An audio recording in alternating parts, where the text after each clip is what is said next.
তো বন্ধুরা, প্লাস্টিকের বোতল দিয়ে আমি বানিয়েছি খুবই সুন্দর দেখতে এই জলের ফোয়ারাটি, যেটা কিন্তু তোমরা খুব সহজেই বাড়িতে বসে বানাতে পারবে। আর চাইলে এর মধ্যে তোমরা ছোট ছোট মাছও ছাড়তে পারবে।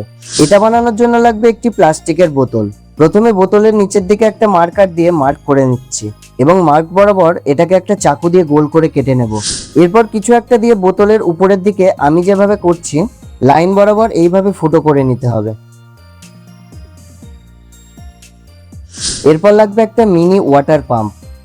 পাম্পটাকে বোতলের নিচের ফুটোর মধ্যে সেট করে নিতে হবে। তারপর লাগবে একটা প্লাস্টিকের গামলা। এখন গামলার মধ্যে বেশ কিছুটা জল ভরে নিতে হবে। এরপর ডেকোরেশনের জন্য এর মধ্যে কিছু পাথর আর কিছু কাচের গুঁড়ি দিয়ে দিলাম। তারপর আমাদের বানানো এই সেটআপটার সাথে যে চার্জিং কেবিলটা লাগানো আছে সেটাকে একটা চার্জারের সাথে লাগিয়ে দিচ্ছি।